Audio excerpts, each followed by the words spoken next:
Hi friends, పిల్లలకి చాలా healthy అయిన ఘీ దోస కాంబినేషన్‌తో పల్లీ చట్నీ అయితే నేనిక్కడ మీకు చూపిస్తున్నాను. ముందుగా పల్లీలని తక్కువ మంటలో పెట్టుకొని బాగా ఫ్రై చేసుకోవాలి. ఆ తర్వాత బాగా వేగాక స్విచ్ ఆఫ్ చేసేసి ఒక ప్లేట్‌లోకైతే ట్రాన్స్‌ఫర్ చేసేసుకోవాలి.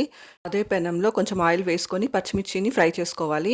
మీకెంత కారం అయితే తినగలరో అంత పచ్చిమిర్చిని వేసుకొని ఫ్రై చేసుకొని చల్లారనివ్వాలి. ఇప్పుడు మిక్సీ జార్‌లోకి మనం వేయించుకున్న పల్లీలని, పచ్చిమిర్చిని, 4, 5 వెల్లుల్లిని, ఇంకా ఒక చిన్న ఉల్లిపాయని కట్ చేసి వేసుకోవాలి. నానబెట్టిన చింతపండును కూడా కొంచెం వేసుకొని, కొంచెం కల్లుప్పుని వేసుకొని బాగా గ్రైండ్ చేసుకోవాలి. పెట్టుకుంటే టేస్టీ చట్నీ రెడీ అయిపోతుందనమాట. ఘీ దోసతో ఇది చాలా బావుంటుంది. దోసలతోనే కాదు, ఈ చట్నీ ఇడ్లీతో కూడా చాలా బావుంటుంది. మెత్తగా కుక్ చేసిన ఇడ్లీలతో ఈ పల్లీ చట్నీలోకి సన్నగా తరిగిన పచ్చి ఆనియన్స్‌ని వేసుకొని సర్వ్ చేసుకున్నారంటే ఇంకా పిల్లలు కూడా చాలా ఇష్టంగా తినేస్తారు.